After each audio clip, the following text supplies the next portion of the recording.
दीदी आपकी आवाज नहीं आ रही है दीदी। नहीं आ रही। अभी अभी अब आई, थोड़ी सी आई, अभी थोड़ी सी आई, हल्की आई। हम्म।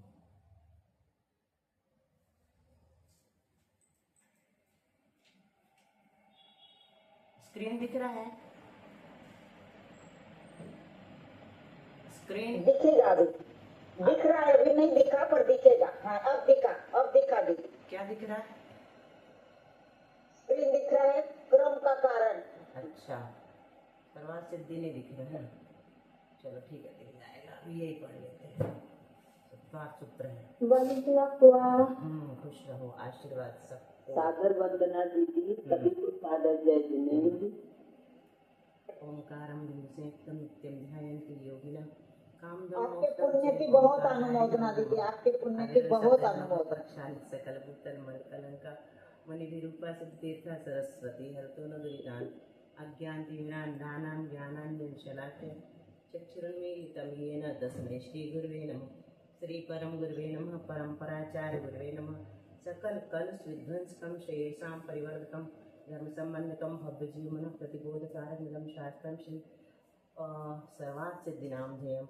अस्य मूलग्रन्थकर्तारः श्री सर्वज्ञदेवः, तदुत्तरग्रन्थकर्तारः श्री गणधरदेवाः, प्रतिगणधरदेवास्तेषां वचोनुसारमासाद्य आचार्य श्री पूज्यपाददेवैः विरचितं। मङ्गलं भगवान् वीरो मङ्गलं गौतमो गणे मङ्गलं कुन्दकुन्दाद्यो जैनधर्मोऽस्तु मङ्गलं सर्वमङ्गलमाङ्गल्यं सर्वकल्याणकारकं प्रधानं सर्वधर्माणां जैनं हेतुशासनं कोटिशतं द्वादशैव कोट्यो लक्षान्यशीतिस्त्रधिकानि चैव पञ्चाशदष्टादशसहस्रसङ्ख्यामेतच्छतं पञ्चपदं नमामि अर्हन्तभासयत्थं गणहरदेवी गन्त्यं सम्मो प्रणमामि भक्तियुक्तो सुदनान्महोभयं शिरसा इच्छामि बन्ति सुभक्तिकावसगो कौतसालोच्यो अंगभों परिणय पाहुड़य परिम सुत पणमानि पुब्बग चूलिया चैव सुत्तत्थय फिदम कायं सयानिच्चिकालम अंचे में पूजे में वंदामि नमसामि दुख का कमखा बोहिला हो सुगयम समाहि मनम जोन संपत्ति हो मज्जम। नमो अरिहंताणम, नमो सिद्धाणम, नमो आयरियाणम, नमो वज्जायाणम, नमो लोये सव्यसाहूनम। श्रुत जलधि पारगेभ्यः सपरमतिभावना पटुमतिभ्यः सुचरितपोनिधिभ्यो नमो गुरुभ्यो गुणगुरुभ्यः छत्तीस गुण समग्गे पंचविहाचार कर्ण संदर्शे शिष्यानुग्रह कुशले धम्मायिरिये सदा वंदे गुरुभक्ति संयमेन यतरन्ति संसार सायरं घोरं चिन्नन्ति अट्टकं मम यमन मरणं न पावयन्ति ये नित्यं प्रतिमन्त्रहोम निरता ध्यानाग्निहोत्राकुला षट्कर्मा विरतास्तपोधनदना साधुप्रिया साधवा शीलप्रावरणा गुणप्रहरणाश् चंद्रार्कते ज्योतिका मोक्षद्वारकपाट पाटनभटा प्रीणन्तु मां साधव गुरुः पान्तु नो नित्यं ज्ञानदर्शननायका चारित्रारण गंभीरा मोक्षमार्गोपदेशका इच्छान्वन्त्यारि व्यक्ति कावसको कौतस्थलोच्यो सम्मनान संबंध संचारी वित्ताणं पंचविहाचारणं आयर्याणं आयरादि सुज्ञानं वदेशाणं वज्जायाणं तिर्यणं पालनं प्रयाणं सभ्यसाणं निच्चिकालम अंचेमि पूजेमि वंदामि नमंसामि दुख खो कम खो बोहिला हो सुगयगमनम समाहि मनम जीवन संपत्ति हो मज्जम। मोक्ष मार्गस्य नेतारं वेत्तारं कर्म भूभृतां यातारं विश्वतत्त्वानां वंदे तद्गुणलब्धये। आचार्य पूज्यपाद स्वामी जी महाराज की जय। संत शिरोमणि आचार्य गुरु विद्यासागर जी महाराज की जय। आचार्य गुरुवर श्री समय सागर जी महाराज की जय। आचार्य गुरुवर श्री प्रज्ञा सागर जी महाराज की जय। परम पूज्य गुरु श्री सरल सागर जी महाराज की जय। तीन कम नौ करुणमणि महाराज की जय। द्वादशावाणी माता की जय। संपूर्ण आलिका माता जी की जय। पूज्य गुरुमती दृढ़मती आदि सभी बड़ी माता जी की जय। चिंतन मती माता जी की जय। जय जय जय जय। तो हम लोगों ने सर्वार्थ सिद्धि के साथ सूत्र ही शुरू किए थे, जिनमें से हमने कौन सा सूत्र पढ़ा है? प्रत्यक्ष मन्यत, यानी शेष सब ज्ञान प्रत्यक्ष प्रमाण है ना। आद्य परोक्षम प्रत्यक्ष मन्यत। तो इसमें हमने देखा था कि प्रमाण के भेद दो हैं, प्रत्यक्ष और परोक्ष, जिसमें से प्रत्यक्ष के भेद दो हैं, विकल और सकल। विकल अवधि ज्ञान और मन पर्याय ज्ञान, सकल केवल ज्ञान, और परोक्ष के आद्य परोक्ष मतलब मतिश्रुत। तो इसमें ये क्रम का कारण बताया है कि मति ज्ञान का विषय सबसे अल्प है, इसीलिए सबसे पहले रखा है। अच्छा, मति ज्ञान और श्रुत ज्ञान का किसको कितना जानते हैं बताया था एक बार। संख्यात मतलब वो संख्यात संख्यात अनंत की अपेक्षा। संख्या और असंख्यात को कौन जानता है? अवधि ज्ञान और मना पर्याय मन ज्ञान पर्याय ज्ञान। और अनंत को केवल ज्ञान केवल ज्ञान। तो यहाँ पर यही बताया कि मति ज्ञान का विषय सबसे अल्प है, इसीलिए सबसे पहले इसे रखा है। फिर मति ज्ञान पूर्वक श्रुत ज्ञान होता है, मति ज्ञान नहीं होगा तो श्रुत ज्ञान नहीं होगा, इसलिए मति ज्ञान के बाद श्रुत ज्ञान रखा है। अवधि ज्ञान, मन पर्याय ज्ञान और केवल ज्ञान में विशुद्धि और विषय क्रम से अधिक अधिक है। फिर मति ज्ञान, इसीलिए उनको इस क्रम से रख दिया ना, क्रम से। अवधि ज्ञान की विशुद्धि से ज्यादा मन पर्याय ज्ञान की विशुद्धि, ज्ञान मतलब ज्ञानी की भी, और मन पर्याय ज्ञानी से ज्यादा केवल ज्ञानी की अनंत विशुद्धि होती हो। तो मति ज्ञान के लिए क्या बताया था? इंद्रिय और मन की सहायता से मूर्त और अमूर्त पदार्थों को जानना मति ज्ञान कहलाता है। तो जैसे 5 इंद्रियों के उदाहरण दिए, हाथ से हमने रुमाल छुआ, ये स्पर्शन प्रत्यक्ष कहलाता है, व्यवहार साम व्यवहारिक प्रत्यक्ष की अपेक्षा से। साम व्यवहारिक प्रत्यक्ष की अपेक्षा से मति ज्ञान श्रुत ज्ञान को प्रत्यक्ष भी कहा है, साम व्यवहारिक प्रत्यक्ष कहलाता है। जैसे अपन ने आंखों से देखा, तो अपन इसको परोक्ष कैसे कहेंगे? कोई कह सकता है, तो इसको साम व्यवहारिक प्रत्यक्ष भी कहा है, जैन सिद्धांत प्रवेशिका में है ना। तो प्रत्यक्ष तो है, लेकिन साम व्यवहारिक प्रत्यक्ष नाम दिया। जैसे हमारी आंख बंद है और हाथ से हमने रुमाल को छुआ, तो हमें स्पर्श से पता चल गया कि ये रुमाल है ना। आंख बंद है और हाथ से स्पर्शन इंद्री का सहारा भी नहीं लिया, आम को चख लिया बंद आंखों से, तो हमें रसना से ज्ञान हो गया। ये रासन प्रत्यक्ष कहलाता है। स्पर्शन प्रत्यक्ष, रासन प्रत्यक्ष, ये घ्राणस प्रत्यक्ष, नाक से खुशबू को सूंघा अपन ने, आम सुगंधित है, आंखों से रंग देखा, आम पीला है, ये नेत्रेंद्र का विषय बन गया, कान से संगीत सुना, ऐसे ये सब प्रत्यक्ष के भेद है, साम व्यवहारिक में देखेंगे तो। और यहाँ पर अपन परोक्ष के पढ़ रहे हैं। तो श्रुति ज्ञान किसे कहते हैं? मति ज्ञान के द्वारा निश्चित किए पदार्थ का अवलंबन करके उस पदार्थ से संबंधित अन्य किसी पदार्थ को जो जानता, उसी पदार्थ से संबंधित होना चाहिए, तब वो श्रुत ज्ञान कहलाता है। अन्य किसी पदार्थ को जाना, उसी पदार्थ से संबंधित, उसे श्रुत ज्ञान कहते हैं। जैसे आगे बता देंगे, यहाँ पे बताया आम, ये आम है, आम से क्या बना? अमरस। तो आम से हमें अमरस का ज्ञान भी हो सकता है, आम पाक का भी ज्ञान हो सकता है, इसी से संबंधित ज्ञान हुआ, तो ये श्रुत ज्ञान हो गया, है ना। विशेष क्या बता रहे हैं यहाँ पर? बिना मति ज्ञान श्रुत ज्ञान नहीं होगा, मति ज्ञान के बिना श्रुत ज्ञान हो नहीं सकता, और श्रुत ज्ञान के बाद पुनः श्रुत ज्ञान हो सकता है। जैसे मति ज्ञान से हमने आम को जाना, फिर आम से अमरस को जाना, तो श्रुत ज्ञान है। अमरस से ही हमने पाक को जान लिया, तो श्रुत ज्ञान पूर्वक श्रुत ज्ञान भी हो गया। अब फिर से आम को जानने की जरूरत नहीं, अमरस से हमने आम पाक बना लिया। तो हर मति ज्ञान के बाद श्रुत ज्ञान हो ही, ऐसा कोई नियम नहीं है। अवधि ज्ञान अपन को पता है, द्रव्य क्षेत्र काल भाव के द्वारा जिसकी अवधि अर्थात मर्यादा या सीमा की जाती है, वह अवधि ज्ञान है। ये सब पता है ना तुम लोगों को, इसलिए एक बार रीड कर दे रहे हैं ना। मन पर्याय ज्ञान किसे कहते हैं? जीवों के मन में स्थित जो रूपी पदार्थ है, जिनका उन जीवों ने जटिल या सरल रूप से व्यवहार विचार कर लिया है या भविष्य में करेंगे, उनको स्पष्ट जानने वाले ज्ञान को मन पर्याय ज्ञान कहते हैं। इसकी परिभाषा भी दूसरी क्या बनती है? द्रव्य क्षेत्र काल भाव की मर्यादा लिए हुए जो ज्ञान किसी दूसरे के मन में तिष्ठते हुए, मतलब स्थित रूपी पदार्थ को स्पष्ट जानता है, उसे मन पर्याय ज्ञान कहते हैं। अवधि ज्ञान की तरह इसकी भी मर्यादा, इसकी भी परिभाषा बना लेते हैं। केवल ज्ञान किसे कहते हैं? सभी द्रव्यों की सभी पर्यायों को एक साथ। 6 द्रव्य कौन बताएगा? मेघा बोलो 6 द्रव्य के नाम फटाफट। जीव, पुद्गल, धर्म, अधर्म, आकाश, काल। हाँ, उनकी सभी पर्याय, सभी द्रव्यों की सभी पर्याय कितनी हो सकती है मेघा? अनंत हो सकती है। हाँ, अनंत हो सकती हैं। तो सभी द्रव्यों की सभी पर्यायों को एक साथ बिना इंद्रिय और मन की सहायता के स्पष्ट जानने वाले ज्ञान को केवल ज्ञान कहते हैं। ज्ञान संबंधी प्रयोजन बोध और विचार करना है तो मति श्रुति ज्ञान कैसा है? हमारा जो वर्तमान में प्रकट ज्ञान है ना, यही मति श्रुति ज्ञान है। ये कैसा है? पराधीन है, क्योंकि आंख बंद कर लेंगे तो हमको कुछ दिखेगा ही नहीं, इंद्रिय की सहायता ले रहा है, इसलिए पराधीन। क्रमिक है, एक साथ नहीं जान सकता, इंद्रियों द्वारा पदार्थों को क्रम से जानता है, यह स्प्रिंट है। और केवल ज्ञान क्या है? हमारा स्वभाव है, स्वाधीन है, युगपत जानता है, संपूर्ण पदार्थों को इंद्रिय बिना एक साथ जानता है। ज्ञान संबंधी प्रयोजन भूत विचार में क्या लिखा? मति श्रुति ज्ञान कैसा है? क्षणिक है। क्यों है? क्योंकि छायोपशमिक है और ये घटता बढ़ता है। रिवीजन नहीं करते तो घट जाता है, रिवीजन करते रहते पढ़ते रहते तो बढ़ता जाता है। और इंद्रिय है, मतलब इंद्रियों से उत्पन्न होता है। केवल ज्ञान कैसा है? शाश्वत। क्यों? क्योंकि क्षायिक है, एक जैसा रहता है, अतीन्द्रिय ज्ञान है। 13वां सूत्र देख लेते हैं, फिर अपन अपने विषय में चलते हैं। मति स्मृति संज्ञा चिंता विनोद इत्यनर्थांतरम। विशेष रिपीट करो।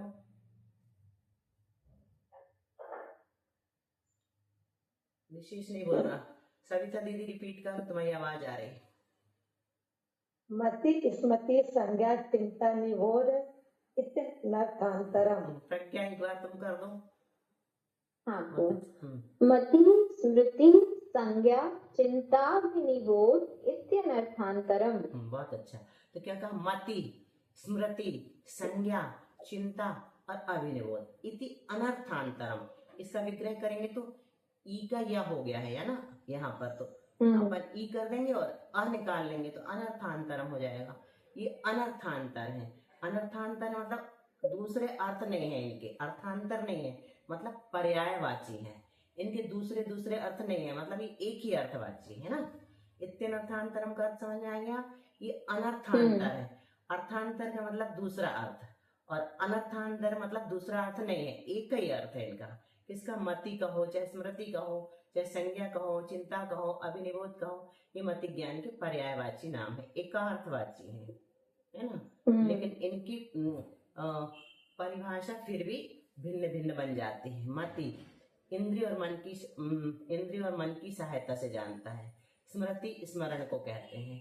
संज्ञा जोड़ रूप ज्ञान यानी प्रत्यभिज्ञान कहलाता है। किसे कहते हैं प्रत्यभिज्ञान? कोई और बताएगा इसको अच्छे से? किसका जोड़ रूप?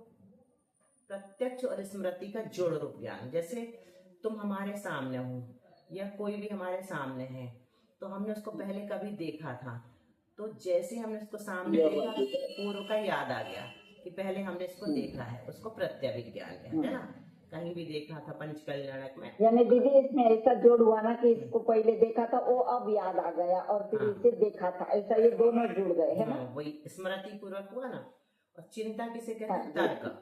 तर्क के ज्ञान को चिंता कहते हैं। और व्याप्ति के इसी को व्याप्ति भी कहते हैं। अनुमान किसे कहते हैं? साधन से साध्य के ज्ञान को अनुमान कहते हैं। देखो स्मृति ज्ञान पहले जानी हुई वस्तु का कालांतर में स्मरण करना स्मृति ज्ञान है, तो पता ही है अपन को, सबको स्मृति होती है ना, किसी भी जीव की स्मृति होती है, उसको स्मृति कहते हैं। तो पहले जानी हुई वस्तु का कालांतर में स्मरण करना स्मृति ज्ञान कहलाता है। और जिसका पहले मति ज्ञान हुआ है उसी का स्मरण हो सकता है ना। पहले जिसको नहीं जाना उसकी स्मृति कहाँ से होगी? हो ही नहीं सकती। प्रत्यभिज्ञान। अब देखो वर्तमान में किसी वस्तु को देखकर पहले देखी हुई वस्तु का स्मरण होना, और फिर पहले देखी हुई वस्तु और वर्तमान में देखी हुई वस्तु का जुड़ रूप ज्ञान होना प्रत्यभिज्ञान है। प्रज्ञा बताओ कि समझ में आया प्रत्यभिज्ञान? सबको बताओ एक बार। हाँ, जैसे उदाहरण के तौर पे हमने शास्त्र में मुनि महाराजों की या महावीर स्वामी भगवान की चर्या पढ़ी। फिर जब आचार्य श्री जी को देखा तो वो जो पढ़ा था इंद्रिय और मन की सहायता से उनकी चर्या को देख के वैसा दिखने लगा, तो उस बारे में भी सोचा। पहले देखी पढ़ी हुई चीजों को वर्तमान में जो देखा है उसका जोड़ रूप मिलाया, तो उसका जो ज्ञान है वो प्रत्यभिज्ञान हो गया। और कोई उदाहरण? बहुत अच्छा उदाहरण दिया। हाँ, अच्छा उदाहरण दिया। अब ये प्रत्यभिज्ञान के 4 वेद हैं। एकत्व प्रत्यय विज्ञान, सादृश्य प्रत्यय विज्ञान, विसादृश्य प्रत्यय विज्ञान, तत्प्रतियोगी प्रतिज्ञान। एकत्व प्रत्यय विज्ञान किसे कहेंगे? जैसे मेघा तुम्हारी फ्रेंड हमको एक बार मिली थी, फिर बाद में दोबारा मिली तो हमने तुमसे कहा ये वही है ना, तो तुमने कहा हाँ वही मेघा है, तो ये एकत्व, उसी को देखा था और उसी की याद करना, वही प्रत्यक्ष हो जाए बाद में, है ना। उसी को देखा था भविष्य में वही मिल जाए तो हमें तुरंत याद आ जाए कि अरे ये तो वही मेघा है ना जो हमें वहां मिली थी। हो गया ये एकत्व, ठीक है। अब सादृश्य, जैसे एक तुम्हारी दूसरी फ्रेंड मिली, वो भी मेघा जैसे दिखती है, तो हमने उसको देखकर कहा ये तो मेघा जैसे दिखती है ना, मतलब हमने कभी मेघा को देखा था, उसके समान इसको कह दिया, तो ये सादृश्य प्रत्यय विज्ञान हो जाता है। और विसादृश्य प्रत्यय विज्ञान, उसकी बहन है मेघा की, और तुमने बताया ये मेघा की बहन है, तो हम कहें ये तो उससे अलग लगती है, विसादृश्य है ना। मेघा तो हमने देखा है लेकिन ये उसके जैसी नहीं है, ये उससे भिन्न है, विसादृश्य। तत्प्रतियोगी, उससे छोटा या बड़ा है, ये उससे छोटी है या बड़ी है, कोई भी किसी को भी लगा लो, है ना, तो छोटे बड़े का ज्ञान होना, ये तत्प्रतियोगी प्रत्यय। तर्क किसे कहते हैं? तो व्याप्ति के ज्ञान। पहली बार देखे तत्व विज्ञान के दिए तो अभी कल किसी ने आए नहीं। हाँ ये आते हैं लेकिन इन्हीं सर्वन सिद्धि में ही आएंगे। तुम तो पढ़ाती हो पाठशाला, तुम तो पढ़ाती हो पाठशाला, कैसे नहीं आई? ये आते हैं। जैन सिद्धांत प्रवेश हम नहीं पढ़े शायद? नहीं अभी कहाँ, छोटे बार पढ़ती थी। अच्छा हम नहीं, पहली बार सुन रहे। अच्छा, तर्क किसे कहते हैं? अच्छा ये आ गए ना चारों, सबको समझ में? नाम बोलो बिना देखे, चलो बिना देखे नाम कौन बोलेगा? मनीषा बोलेगी, बोलो मनीषा। एकत्व, सादृश्य, विसादृश्य, प्रतियोगी। बोलो प्रज्ञा। एकत्व, सादृश्य, विसादृश्य और तत्प्रतियोगी।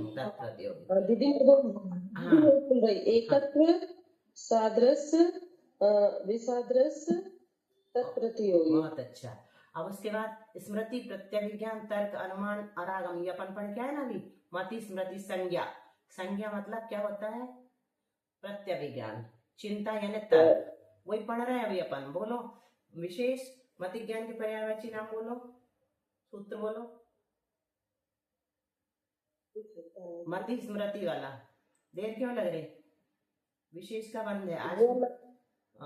श्रेयस आया क्या आज? बहुत अटक रहा है आज ये आपके, मतलब नहीं बाजू बुआ का तो ठीक चल रहा है। तुम्हारी साइड से बदल लो, हमारे नेटवर्क प्रॉब्लम, तुम्हारी डिवाइस बदल लो। चलो शुभी कौन रिपीट कर रहा है सूत्र? बिना देखे करो। हाँ बोलो। बोलो। मति, स्मृति, संज्ञा, चिंता भी निबोध इत्थे नर्थांतरम। तो अभी हमने क्या क्या पढ़ लिया? मति पढ़ लिया, स्मृति पढ़ लिया, संज्ञा पढ़ लिया। चिंता, चिंता मतलब होता है तर्क, तो व्याप्ति के ज्ञान को तर्क कहते हैं। अब व्याप्ति किसे कहते हैं? आपने तो कह दिया व्याप्ति के ज्ञान को तर्क कहते हैं, लेकिन व्याप्ति किसे कहते हैं? तो साध्य के अभाव में साधन के अभाव को तथा साधन के सद्भाव में साध्य के सद्भाव को व्याप्ति कहते हैं। व्याप्ति को अविनाभाव भी कहते हैं, जैसे अग्नि और धुआं। अब देखो साध्य क्या है? अग्नि है, और साधन क्या है? धुआं है। ये उदाहरण एक बार भी दिया था, है ना। तो जैसे पर्वत में अग्नि है, ये हमने कैसे जाना? धुआं देख करके जाना। तो क्या बनाया था इसका? हम खड़े हैं छत पर, सामने से पहाड़ी दिख रही है ना, पिंडरे में जैसे अपने घर से दिखती है, तो हम क्या बोलेंगे साथ वाले से कि देखो उस पर्वत पर अग्नि हो सकती है, अग्नि है। क्यों? क्योंकि धुआं दिखाई दे रहा है, अग्नि नहीं दिखाई दे रही, धुआं दिखाई दे रहा है। तो धुआं से हमने क्या सिद्ध किया? अग्नि को सिद्ध किया। साधन से साध्य को सिद्ध किया जाता है। साधना साध्य विज्ञान अनुमान कहलाता है ये। तो साध्य के अभाव में साधन का अभाव, अग्नि नहीं होगी तो धुआं भी नहीं होगा। साध्य अग्नि है ना, साधन धुआं है। जहां अग्नि नहीं होगी वहां धुआं हो ही नहीं सकता। हो सकता क्या? नहीं हो सकता। लेकिन जहां साधन के सद्भाव में साध्य का सद्भाव, धुआं होगा तो नियम से अग्नि होगी, साध्य का सद्भाव। लेकिन अग्नि होगी तो नियम से धुआं हो, ये जरूरी नहीं है। जैसे उदाहरण जैसे गैस अपना है ना, तो ये तर्क कहलाता है। ऐसे बहुत सारे अपन तर्क ये लगा लिया। साध्य और साधन, साध्य मतलब अग्नि, साधन मतलब धुआं। साध्य अगर आत्मा है तो साधन ज्ञान बन जाए, साध्य पुद्गल है तो साधन और अंग है, साध्य मुनि है तो साधन कमंडल है, इस तरह से। अब अंतिम अभिनिबोध यानी अनुमान ज्ञान। साधन से साध्य के ज्ञान को अनुमान ज्ञान कहते हैं। जैसे रसोई में धुआं दिख रहा है, अतः वहां अग्नि होनी चाहिए। अभिनिबोधिक ज्ञान, अभिनिबोधिक ज्ञान क्या होता है, कौन बताएगा? मति ज्ञान। मति ज्ञान दीदी। इंद्रिय और मन के द्वारा होने वाला ज्ञान। हाँ, अभिनिबोध अभिमुख नियमित ज्ञान। अभिमुख यानी सम्मुख, स्थूल वर्तमान युग में क्षेत्र अवस्थित पदार्थ को अभिमुख कहते हैं। नियमित जिस जिस इंद्रिय का जो जो निश्चित विषय है, जैसे चक्षु का रूप। इसको बंद करना है, ज्यादा नहीं पढ़ना है, लंबा है, तो चलो हो गया। तो स्मृति अपन ने क्या क्या पढ़ लिया? साधन और साध्य, जहां जहां ज्ञान होता है वहां वहां आत्मा होती है। ये तर्क का उदाहरण है। इस व्यक्ति के ज्ञान है इसलिए यह जीव है, ये अनुमान कर लिया। स्मृति प्रत्यभिज्ञान, तर्क, अनुमान। मति ज्ञान के मति स्मृति ज्ञान, मति के स्मृति प्रत्यभिज्ञान, मति के स्मृति प्रत्यभिज्ञान, तर्क ज्ञान, इस प्रकार से भेद बना। ये सब मति ज्ञान के पर्यायवाची हैं, अर्थात इन सबका मति ज्ञानावरण कर्म के क्षयोक्षम से कार्य बनता है। तदिंद्रिया इंद्रिय निमित्तम। प्रज्ञा, इसका संधि विग्रह करोगे? हाँ। करो। तत्व बिल्कुल, इंद्रिय, अनिंद्रिय और निमित्त। Very good. सूत्र का उच्चारण कर दो। तदिंद्रिया निंद्रिय निमित्तम। वह मति ज्ञान इंद्रिय और मन के निमित्त से होता है। चलो अब अपन अपने विषय में आ जाते हैं। अब अपने सूत्र 2-3 दिन के लिए हो गए। अब 11 नंबर 9 नंबर के सूत्र से लेकर यहाँ तक आप लोगों को कल बोलना है ना, अर्थ सहित।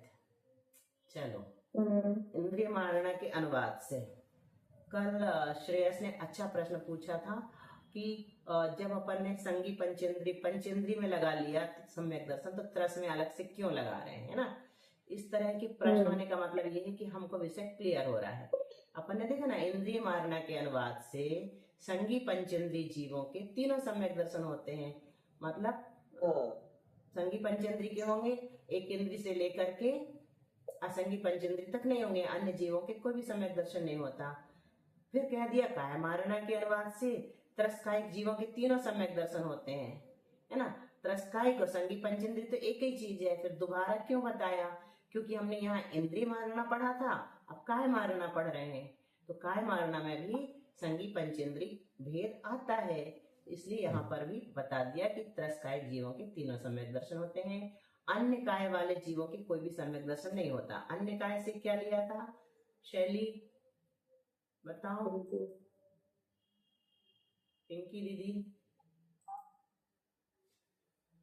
प्रज्ञा? अन्य काय से हुआ 5 स्थावर और विकलन 2 से 4 और असंगी। बिल्कुल ठीक है। 5 स्थावर विकलेंद्री और असंगी पंचेंद्री, ये हो गया था। योग मारणा के अनुवाद से अब अपन चलते हैं, पढ़ लिया था शायद। वेद तक पढ़ लिया था, कषाय तक पढ़ लिया था। हाँ, योग मारणा के अनुवाद से तीनों योग वाले जीवों के तीनों सम्यक दर्शन होते हैं।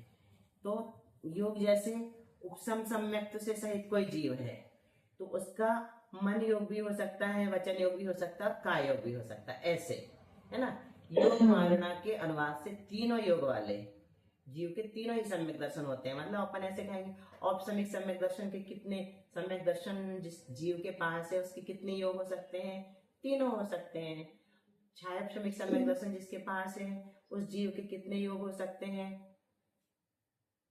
तीनों हो सकते हैं, बिल्कुल ठीक। छायिक सम्यक दर्शन जिसके पास है उसके तीनों और एक अयोगी भी। अयोगी का सिर्फ एक होगा। कौन सा होगा अयोगी के? हाँ, छायिक है ना? यहाँ तक। और ये अपना हो गया योग मारणा। अब वेद मारणा के। दीदी एक मिनट पूछूं मैं? हाँ पूछिए। दीदी अपन ने जो त्रस्काय में 2 इंद्रिय 3 इंद्रिय 4 इंद्रिय भी आते हैं ना, हाँ। एक पंचस्थावर का और एक त्रस्काय है ना, षटकाय के जीव तो यही लेते हैं ना। हाँ, तो आप पूछ क्या रहे हैं, ये ठीक है। और आगे मैं ये पूछ रही थी कि अपन ने 2 इंद्रिय, 3 इंद्रिय, 4 इंद्रिय और असंगी इसमें ही ले लिए थे 5 स्थावर और ऐसा, मेरे को प्रश्न समझ में नहीं आ तो रहा है, अपन एक तरफ कोई बताएगा किसी मैं को ये पूछो फिर से। हाँ, मैं ये पूछ रही दीदी, अपन ने अभी बोला ना कि 5 स्थावर और फिर 2 इंद्रिय निकल इंद्रिय और असैनी पंचेंद्रिय ऐसा ले लिया अपन ने, और फिर त्रस्काय मार्गना, तो त्रस्काय में तो ये सब आ गए ना 2 इंद्रिय से देके। त्रस्कायिक मारना का नाम नहीं है, मारना का नाम क्या है? काय मारना, गति मारना, हाँ, इंद्रिय काय मारना, मार्गना काय में ले मारना। लिया ना अपन ने। हाँ, त्रस्काय में ऐसा, हाँ लेकिन- यही समझना था दीदी। हाँ, बस त्रस्कायिक के ही तीनों सम्यक दर्शन होंगे, बाकी के जितने हैं बाकी के जितने भेद हैं षटकाय के उनके नहीं होंगे, तो उसमें 5 इंद्रिय बचते हैं, है ना। लेकिन त्रस्कायिक में से भी असंगी पंचेंद्रिय घटा देना और 2 इंद्रिय, 3 इंद्रिय, 4 इंद्रिय घटा देना, है ना। हाँ यही समझ। अन्य काय वाले में ही आ जाएंगे त्रस्कायिक को भी, त्रस्कायिक में सागर नहीं। प्रणाम दीदी, अच्छे से समझ गई, अब ठीक। समझ गई दीदी। हाँ। सागर प्रणाम हाँ दीदी। ठीक है। योग मारना के अनुवाद, अब वेद मारना के अनुवाद से, वेद मारना के अनुवाद से मतलब वेद मारना के अनुसार कथन करें तो तीनों वेद वाले जीवों के तीनों सम्यक दर्शन होते हैं, तीनों वेद वालों के तीनों जाएंगे। और अपगत वेदी के कौन से होंगे?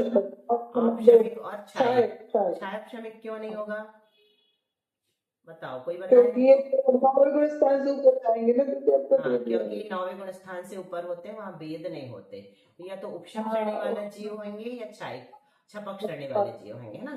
अब चलो, कषाय मारना के अनुवाद से चारों कषाय वाले जीवों के कितने सम्यक दर्शन हो सकते हैं? तीनों हो सकते हैं। और अकषाय जीवों के? ऑप्शन में छाया होगा। हाँ, बस वहां पर भी छायाक्षमिक नहीं होगा। क्यों? क्योंकि अकषाय वाले जीव भी श्रेणी में होते हैं, है ना। कहाँ होते हैं? श्रेणी में होते हैं। हाँ, अब ज्ञान मारना में आ जाओ। ज्ञान मारना में चारों ज्ञान वाले, आभिनिवोधि ज्ञान, मति ज्ञान, श्रुति ज्ञान, अवधि ज्ञान, मन परिज्ञान, चारों ज्ञान वाले जीवों के कितने होंगे? तीनों ही हो जाएंगे। किंतु केवल ज्ञानी जीवों के कौन सा होगा? छायिक सम्यक दर्शन, है ना। ये सरल है। अब चलो, संयम मारना में थोड़ा सा ध्यान से सुनना। तुम लोग पढ़ा था अपन ने? कल नहीं पढ़ा? नहीं। हाँ, संयम के भेद बताओ। 7 बोलो। असंयम, संयम असंयम, सामायिक संयम, छेदोपस्थापना, परिहार विशुद्धि, सूक्ष्म सांपराय और अध्याख्यान। बहुत अच्छा। ये 7 संयम में हमको लगाना है ना। तो संयम मारना के अनुवाद से सामायिक और छेदोपस्थापना संयत का पहले लगाएंगे। सामायिक और छेदोपस्थापना संयत जो जीव हैं उनके तीनों सम्यक दर्शन होते हैं। अब बताओ, सामायिक और छेदोपस्थापना संयम कौन से गुण स्थान से कौन से गुण स्थान तक होता है? 6 से 9 दीदी। 6 से 9 गुण स्थान। सुनो, प्रज्ञा, विशेष, शैली, मेघा, कौन से गुण स्थान से बताया? पहले तो संयम मार्गना होती क्या है? ये जो नाम 7 बताए ये क्या होते हैं? हाँ, संयम मारणा, अपन 14 मारणाओं के नाम बस पढ़े हैं। 14 मारणाओं के पूरे लक्षण तुम लोगों को बताएंगे। अभी यहाँ पर हम जो पढ़ रहे हैं ना, उसमें पहले इतना समझो कि जो संयम मारणा है उसमें संयमी जीव आते हैं।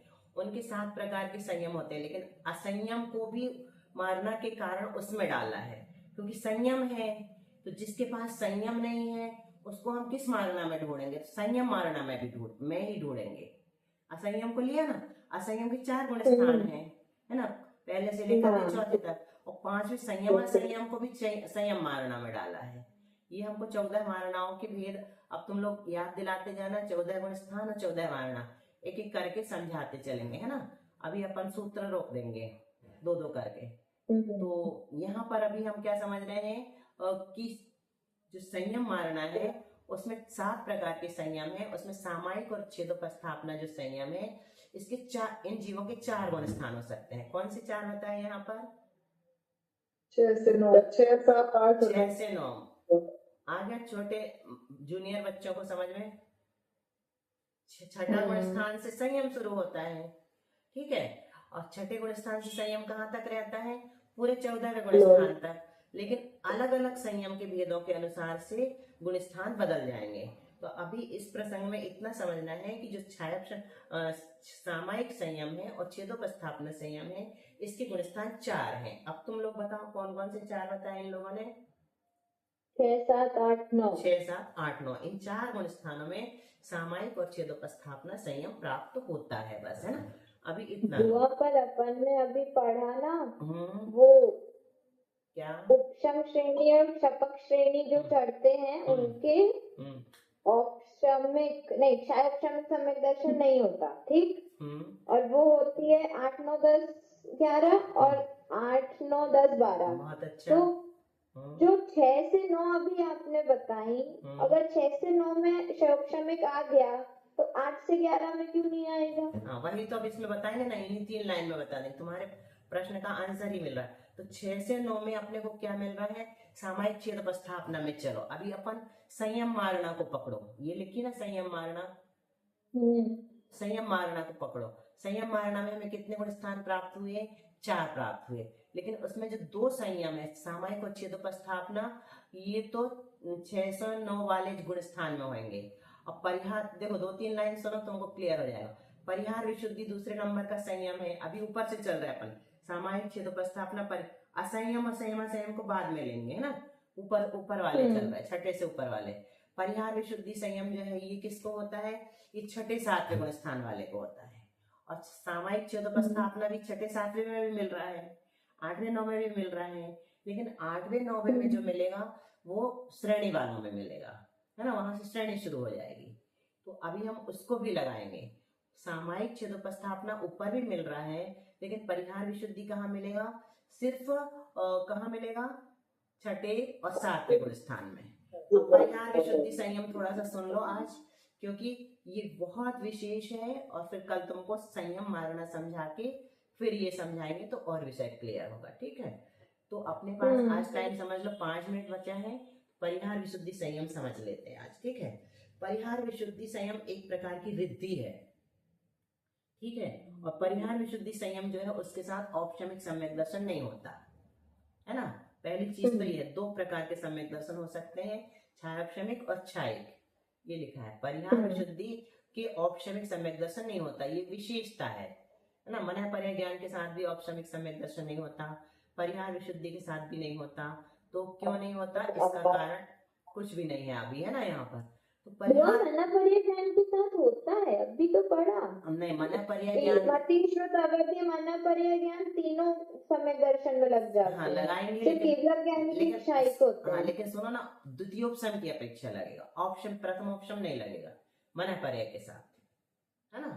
अब उसको अभी यहाँ पर नहीं बताया, क्योंकि धीरे धीरे बताते। और तुम्हारे मन में इतने अच्छे से समझ में आकर के दूसरा प्रश्न उठता है, ये बहुत बहुत बड़ी उपलब्धि है तुम्हारी, कांग्रेचुलेशंस, है ना? बहुत बहुत गहराई से पकड़ रहे तुम लोग, है ना? तो अब परिहार विशुद्धि संयम वाला कौन जीव हो सकता है? तो 30 साल तक सुख से घर में रहता है, बिल्कुल सुख सार्थक के साथ, ऐश्वर्य के साथ, और फिर उसके बाद समूह शरण में जाकर के भगवान के पास प्रत्याख्यान पूर्व का अध्ययन करते हैं वो जीव, जिसको परिहार विशुद्धि संयम प्राप्त होता है। तो उनको परिहार विशुद्धि संयम प्राप्त होता है। और जिसको परिहार विशुद्धि संयम प्राप्त होता है उनको पिच्ची रखने की जरूरत नहीं होती। क्यों? क्योंकि वो ना फूल के चींटी के ऊपर भी पैर रख देंगे तो चींटी को ऐसा लगेगा कि इसके ऊपर फूल गिरा है। इतना ज्यादा उनकी विशुद्धि से उनका प्रभाव हो जाता है। जीव हिंसा उनके निमित्त से होती नहीं, चलते समय उनके निमित्त से जीव हिंसा होती नहीं, और उनको 2 कोर्स चलना रोज जरूरी रहता है। ये परिहार विशुद्धि संयम विशेष संयम कहलाता है। एक प्रकार से ये रिद्धि जैसे होता है, रिद्धिधारी मुनि महाराज जैसे हो जाते हैं। तो ये पिच्छी नियम है क्या? हाँ, पिच्छी नहीं रखते चलते समय, इनको पिच्छी की जरूरत नहीं होती, क्योंकि इनके निमित्त से जीव हिंसा होती ही नहीं है, इसलिए इनको जब चलते हैं तब नहीं होती, फिर उनके बाद जिस समय नहीं चलते उस समय उनका संयम लब्धि रूप हो जाता है। परिहार विशुद्धि संयम उपयोग रूप नहीं होता।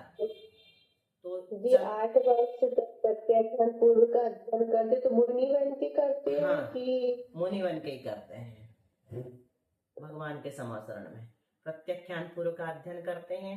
और मुनि अवस्था में ही ये होता है, मुनि अवस्था में ही और उनको 2 कोस चलना अनिवार्य होता है।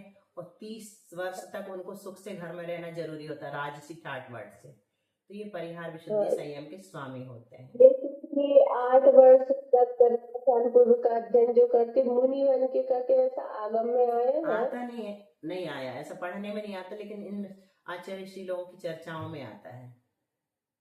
जैसे सभी चर्चा हुई थी तो आचार्य कहते आगम बताओ भगवान। नहीं आता, वो नहीं मानते क्या?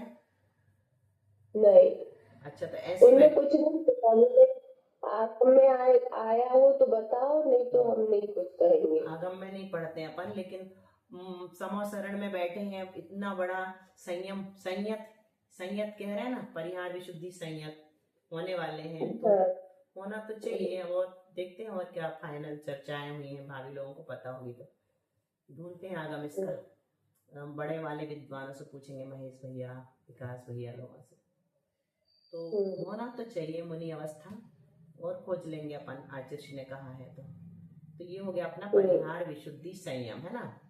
इसको हुआ परिहार विशुद्धि के औपशमिक सम्यक दर्शन नहीं होता, ये याद रखना है, और मना पर्याय ज्ञानी के को भी नहीं होता। तो इनको तो द्वितीयोपसम बनेगा नहीं, क्योंकि इनका छठा 7वां गुण स्थान है। यहाँ पर शुरुआत तो हो सकती है 7वें गुण स्थान में। और सूक्ष्म सांप्रदायिक संयत और यथाख्यात संयत जीवों के औपशमिक और क्षायिक सम्यक दर्शन होते हैं। सूक्ष्म सांप्रदायिक आहारक रिद्धि वाले को भी परिहार विशुद्धि संयम नहीं होता। आहारक रिद्धि वालों के साथ भी परिहार विशुद्धि संयम का विरोध है। 3 मना पर्याय ज्ञानी के साथ, और इनके साथ हो गया औपशमिक सम्यक दर्शन। दीदी इनको चतुर्मास भी नहीं करना पड़ता होगा, क्योंकि डेली विहार करते हैं। इस पर बहुत सारे पॉइंट उठते हैं। जिस समय परिहार विशुद्धि संयम की जब भी चर्चा चलती ना, बहुत लंबी चलती है। बड़े आचार्य के साथ भी ऐसे होता रहा। दीदी मना पर्याय गुणस्थान कौन सा रहेगा? मना पर्याय ज्ञान गुणस्थान वो तो 12वें गुण स्थान तक होता है मना पर्याय ज्ञान। 6 से 12। 6 से 12। चलो जिनवाणी स्तुति कर लो, फिर एक आध पॉइंट पे पूछो। छोटी दीदी फिर कुछ बताएंगी। जिनवाणी स्तुति कर लो। प्रज्ञा, वास्तु कौन कर रहा है? करो।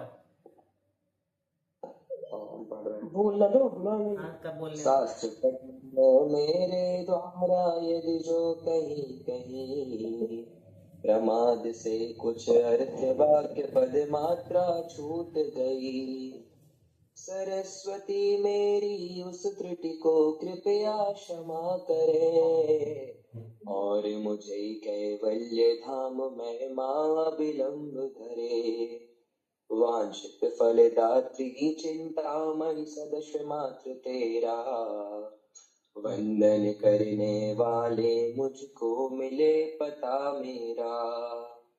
बोधि समाधि विशुद्ध भावना आत्म सिद्धि मुझको मिले, और मैं पा जाऊं माँ मोक्ष महासुख को।